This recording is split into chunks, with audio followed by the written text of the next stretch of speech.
Hello students, I hope you are all doing fine. तो last class में हम लोग लॉज ऑफ हम लोग बोले थे कि हम लोग स्टार्ट करेंगे laws of operations on sets. ठीक है, तो जो जो ऑपरेशंस है जैसे कि यूनियन, इंटरसेक्शन और डिफरेंस, ये सब स्पेशली यूनियन और इंटरसेक्शन लेके कुछ कुछ लॉज है। ठीक है, उसको हम आइडेंटिटीज भी बोलते हैं, आइडेंटिटीज या फिर लॉज। तो ये रहा तीन आइडेंटिटी। ठीक है, क्या क्या आइडेंटिटी है? एक है आइडेंपोटेंट लॉ। आइडेंपोटेंट लॉ क्या बोलता है कि अगर हम ए यूनियन ए करें तो क्या होगा? ए आएगा। ठीक है, या फिर ए इंटरसेक्शन ए करें तो क्या आएगा? ए आएगा। ये क्या आइडेंपोटेंट लॉ। फिर है कम्यूटेटिव लॉ। कम्यूटेटिव मतलब क्या? अगर तुम ऑर्डर चेंज कर दो, यूनियन में ऑर्डर चेंज कर दो तो सेम आएगा। मतलब क्या? ए यूनियन बी और बी यूनियन ए दोनों क्या है? सेम है। ए यूनियन बी और बी यूनियन ए दोनों सेम है।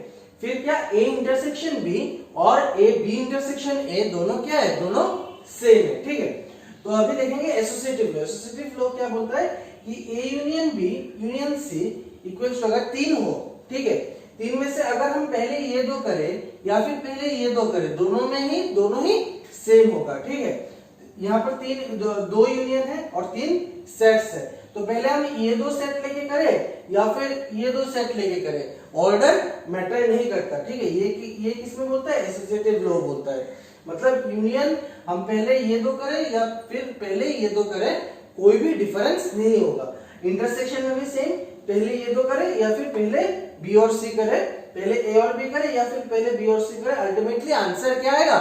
सेम आएगा। ठीक है, हम लोग ये वाला प्रूफ करेंगे। ये वाला एकदम इसमें प्रूफ करने की कोई जरूरत नहीं है, ये दो प्रूफ नहीं आएगा। ठीक है, एग्जाम में नहीं आएगा, एग्जाम पॉइंट ऑफ व्यू से नहीं आएगा, लेकिन ये समझने के लिए हम लोग थोड़ा वेन डायग्राम देके या फिर कुछ ये करके समझ जाएंगे। लेकिन हम लोग पहले जो प्रूफ करेंगे ये क्या है? ये एसोसिएटिव लॉ का प्रूफ करेंगे। ठीक है,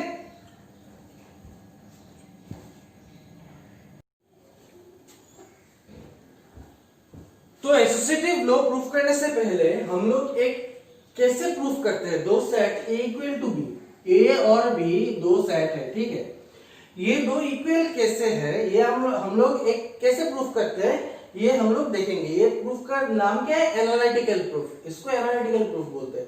ठीक है, तो ए इक्वल टू बी, देखो ये तभी होगा जब A is a subset of B, A is a subset of B and B is a subset of A. ठीक है, ये दोनों अगर ट्रू हुआ, when both of this statement, that is a is a subset of b and b is a subset of a, both of these are true, then what? Then a equals to b is true. Okay, that is both of this implies a equal to b. Okay, so how to prove a is a subset of b? कोई भी एक LHS में एक set हो और RHS में एक set हो, ठीक है, तो हम लोग कैसे दिखाएंगे कि वो LHS का जो है is a subset of B। ठीक है, तो हम लोग क्या करेंगे? फर्स्ट स्टेप जो होता है, ठीक है, स्टेप वन क्या होता है? We take x belongs to A। Okay, step one we take x belongs to A and from there we try to show that x belongs to B। Okay, by taking x belongs to A, we try to show that x belongs to B. And if x belongs to A implies x belongs to B, then what? Then A is a subset of B. Okay? In step 2, what we do? Actually, step 1 and step 2 are simultaneous.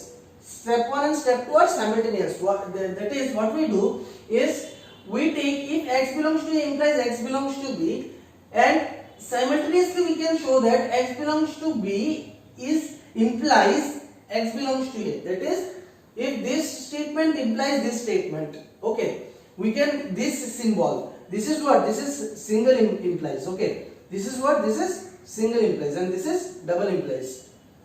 Okay, so what we do is we use double implies. That is, this x belongs to A implies x belongs to B. Again, what? X belongs to B implies x belongs to A. Okay, if x belongs to B implies x belongs to A, then what? B is a subset of A. Then what? B is a subset of A. Then both these statements are true. and then both the statements are true, and if both the statements are true, we can show that we are sure that A is equals to B. Okay, these are the steps. That is, first we take x belongs to A, x belongs to A, then from there we try to prove that x belongs to B. Again, and again we use double implies to show that x belongs to B implies x belongs to A. Okay, and if x belongs to A implies x belongs to B, then what? A is a subset of B. Again, x belongs to B implies x belongs to A, means what? B is a subset of A. And if these both two, if these statements are true, then A equals to B. Okay, I hope you are clear.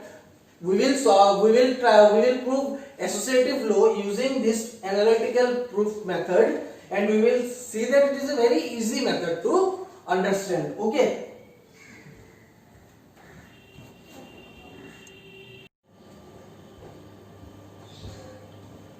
तो अभी जो proof हम लोग देखेंगे कि analytical proof use करके हम लोग एसोसिएटिव लॉ प्रूफ करेंगे, ठीक है।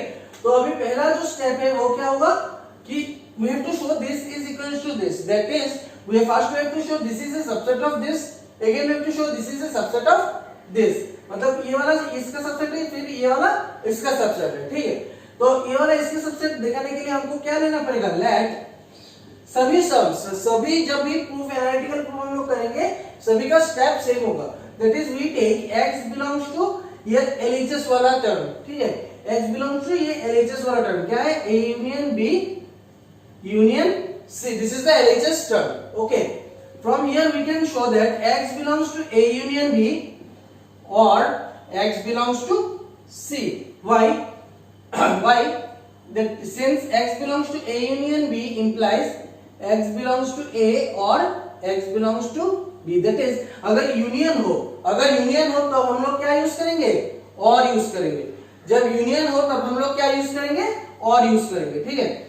तो यहाँ पर भी यूनियन है, फिर से हम लोग इसको तोड़ देते हैं, क्या होगा, x belongs to A और x belongs to B और x belongs to C.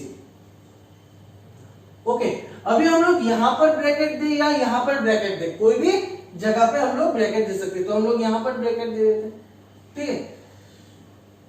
तो यहाँ पर देखो ये क्या हो जाएगा, x belongs to A और यहाँ से क्या लिख सकते हैं कि x belongs to B और x belongs to C है ना, तो यहाँ पर क्या हो जाएगा, x belongs to B union C. Okay, फिर यहाँ से क्या हो जाएगा, x belongs to A union B union C. Correct. तो हम लोग कहाँ LHS से स्टार्ट किए थे, फिर हम लोग we showed that x belongs to RHS. So यहाँ से हम लोग क्या लिख सकते हैं, since x belongs to this implies x belongs to this, therefore A union B union C is a subset of A union B union C. Okay, अभी देखो, अभी हम लोग क्या करेंगे, अभी हम लोग यहाँ पर डबल इम्प्लाइज देंगे। क्यों डबल इम्प्लाइज देंगे, देखो, अगर if x belongs to हम लोग ये लेते, ठीक है, if suppose we took x belongs to A union B union C, तब हम लोग यहाँ से ये वाला स्टेप लिख सकते थे ना, यहाँ से ये वाला स्टेप लिख सकते थे। so this step implies this step, again this step, यहाँ से हम लोग ये वाला स्टेप लिख सकते हैं, implies this step, again this step implies this step, again this step implies this step. तो यहाँ पर हम लोग क्या यूज करेंगे, डबल इम्प्लाइज यूज कर रहे हैं, ठीक है। सो इफ तो यहाँ से क्या मिला कि ये वाला जो सेट है, if x belongs to this implies x belongs to this. Okay, so ये वाला सेट क्या होगा, therefore A union B union C is a subset of A union B union C. Okay,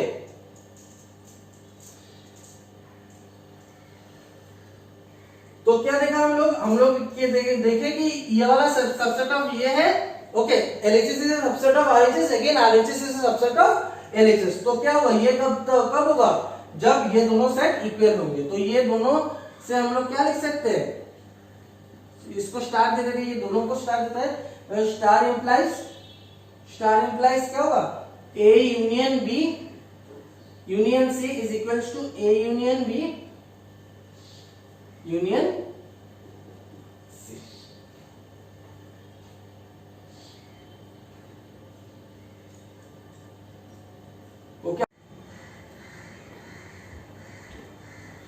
तो दूसरा जो एसोसिएटिव लो था वो मैंने आप लोगों को होमवर्क दे दिया कि आप लोग खुद ट्राई करें, ठीक है। अगर कोई प्रॉब्लम हुआ तो कमेंट सेक्शन में टाइप कीजिएगा, ठीक है।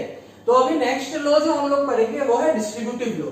डिस्ट्रीब्यूटिव लॉ क्या, हम लोग एसोसिएटिव लॉ में सिर्फ यूनियन था या फिर सिर्फ इंटरसेक्शन था। पहला एसोसिएटिव लॉ में सिर्फ यूनियन था, फिर दूसरा एसोसिएटिव लॉ में सिर्फ इंटरसेक्शन था। अभी डिस्ट्रीब्यूटिव लॉ में क्या होगा, दोनों यूनियन और इंटरसेक्शन दोनों रहेंगे, ठीक है। यूनियन और इंटरसेक्शन दोनों रहेंगे। यहाँ पर देखो, यहाँ पर क्या हो रहा है, यहाँ पर लेफ्ट से डिस्ट्रीब्यूट हो रहा है। लेफ्ट से ये वाला जो यूनियन है ये किधर है, ये लेफ्ट में, ये ब्रैकेट के लेफ्ट हैंड साइड में है। तो यहाँ पर यूनियन डिस्ट्रीब्यूट हो रहा है। ये यहाँ पर जो यूनियन है ये क्या हो रहा है, ये डिस्ट्रीब्यूट हो रहा है अंदर, ठीक है। और यहाँ पर क्या, ये इंटरसेक्शन डिस्ट्रीब्यूट हो रहा है, दोनों ही लेफ्ट साइड से डिस्ट्रीब्यूट हो रहा है। तो इसको क्या बोलेंगे, लेफ्ट डिस्ट्रीब्यूशन बोलेंगे, ठीक है।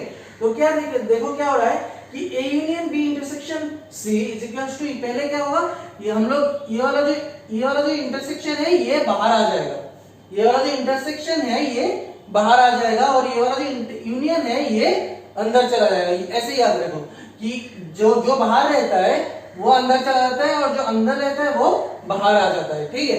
तो यहाँ पर यूनियन क्या होगा, यूनियन ए यूनियन बी यहाँ पर आ जाएगा, और ये जो इंटरसेक्शन है ये बाहर आ जाएगा। फिर ये वाला ए फिर से इसके साथ डिस्ट्रीब्यूटेड हो जाएगा, ठीक है, यूनियन होके डिस्ट्रीब्यूट हो जाएगा। सिमिलरली ये वाला यहाँ पर क्या, ये वाला बाहर है तो ये वाला अंदर चला जाएगा। ये देखो ए इंटरसेक्शन बी, और ये वाला यूनियन अंदर था तो ये क्या हो जाएगा, ये बाहर आ जाएगा, ठीक है। फिर क्या होगा, A intersection C. Similarly right distribution में क्या होगा, यहाँ पर ये राइट हैंड साइड में है ना, ब्रैकेट के राइट हैंड साइड में है, ठीक है। तो इसको क्या बोलेंगे, राइट डिस्ट्रीब्यूशन बोलेंगे। तो राइट डिस्ट्रीब्यूशन में भी सेम फंडा है कि जो अंदर जो रहता है वो बाहर यहाँ पर आ जाएगा। यूनियन यहाँ पर यूनियन है तो यहाँ पर यूनियन बाहर आ जाएगा, और इंटरसेक्शन जो बाहर था वो क्या अंदर आ जाएगा, ठीक है। तो आप लोग ये सभी लिख लीजिए। अभी हम लोग कोई भी एक प्रूफ करेंगे, ठीक है, सभी एनालिटिकल प्रूफ है। मैं सिर्फ ये वाला प्रूफ करूंगा, आप लोग बाकी सब खुद ब खुद कर सकेंगे, ठीक है, क्योंकि सभी मेथड एनालिटिकल प्रूफ का मेथड सेम होता है, ठीक है। मैं सिर्फ एक करके दूंगा, आप लोग बाकी सब खुद ट्राई कीजिएगा, हो जाएगा, आप लोग कर सकेंगे, ठीक है।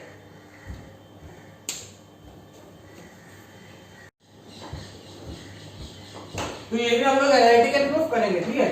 तो पहले क्या करेंगे, let x belongs to LHS, x belongs to A union B intersection C। तो यहाँ पर यूनियन है तो क्या आएगा, और आएगा, तो x बिलोंग्स टू A और x belongs to B intersection C। फिर यहाँ से क्या आएगा, x बिलोंग्स टू A और x बिलोंग्स टू इंटरसेक्शन में से क्या होता है, एंड होता है, and x belongs to C। फिर ये वाला जो और है हम लोग डिस्ट्रीब्यूट कर देंगे। देखो x बिलोंग्स टू A और x belongs to B and x belongs to A और x बिलोंग्स टू C। ये देखो यहाँ से हम लोग क्या करेंगे, ये हम लोग डायरेक्ट क्वेश्चन देखते, जो हमको दिया हुआ है, जो प्रूफ करना है उससे हम लोग कर सकेंगे। देखो यहाँ पर A union B intersection A union C दिया हुआ है, तो हम लोग ऑब्वियसली A यूनियन B लाना पड़ेगा, तो x बिलोंग्स टू A और x बिलोंग्स टू B लाना पड़ेगा। और यहाँ पर A यूनियन C दिया हुआ है तो x बिलोंग्स टू A और x बिलोंग्स टू C ये लाना पड़ेगा, ठीक है।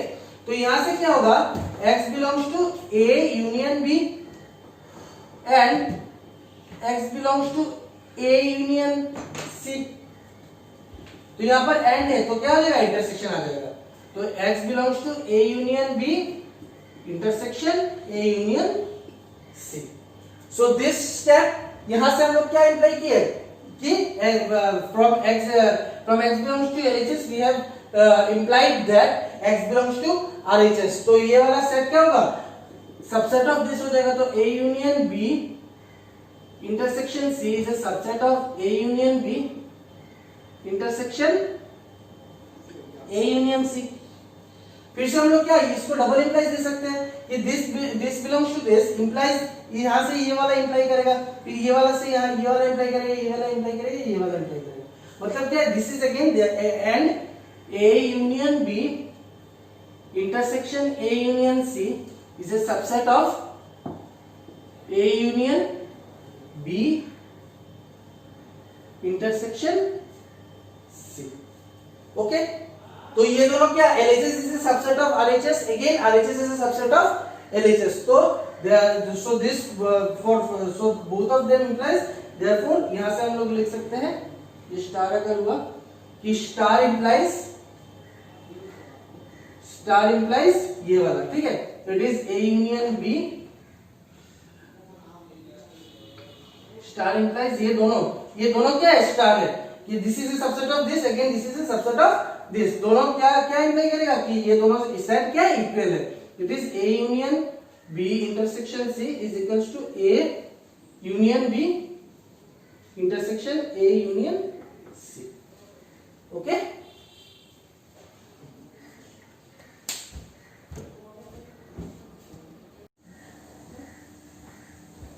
तो ये रहा बाकी लॉस, क्या क्या है, आइडेंटिटी लॉस। आइडेंटिटी लॉस में हम लोग यूनियन और इंटरसेक्शन लेते हैं, एक बार फाई से लेते हैं, एक बार यूनिवर्सल सेट से लेते हैं, ठीक है। अगर हम नल सेट से यूनियन करें, कोई भी नल सेट से अगर हम यूनियन करें तो क्या आएगा, वो खुद सेट आ जाएगा, ठीक है। अगर हम यूनिवर्सल सेट से यूनियन करें तो क्या आएगा, यूनिवर्सल सेट पूरा आ जाएगा। फिर अगर हम लोग नल सेट से इंटरसेक्शन करें, नल सेट से इंटरसेक्शन करें तो क्या आएगा, नल सेट आएगा।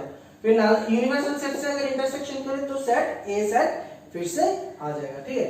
फिर रहा कॉम्प्लीमेंट सेट। कॉम्प्लीमेंट सेट क्या, यूनियन और इंटरसेक्शन विद कॉम्प्लीमेंट्स, तो ए यूनियन ए कॉम्प्लीमेंट क्या है, पूरा यूनिवर्सल सेट आ जाएगा। फिर ए इंटरसेक्शन ए कॉम्प्लीमेंट क्या आएगा, ए और ए कॉम्प्लीमेंट के बीच में कुछ कॉमन है क्या, कुछ भी कॉमन नहीं है, तो क्या आएगा, नल सेट आ जाएगा। फिर देखिए A complement whole complement equals to A, और क्या ये वाला U complement equals to phi and phi complement equals to U, और ये रहा डी मॉर्गन्स लॉ, ये वेरी इंपॉर्टेंट है, ठीक है। ये सब प्रूफ हम लोग नेक्स्ट क्लास में, इन दोनों का हम लोग वेन डायग्राम से देखेंगे, और इसका हम लोग प्रूफ कैसे एनालिटिकल प्रूफ करेंगे, ठीक है। तुम लोग घर में खुद एक बार ट्राई करना कि डी मॉर्गन्स लॉ का एनालिटिकल प्रूफ करने के लिए, और ये वाला वेन डायग्राम से एक बार ट्राई कर लेना, ठीक है। हम लोग नेक्स्ट क्लास में इन सब का प्रूफ करेंगे। ओके, तो आज के लिए इतना तक, नेक्स्ट क्लास में फिर से मुलाकात होगा।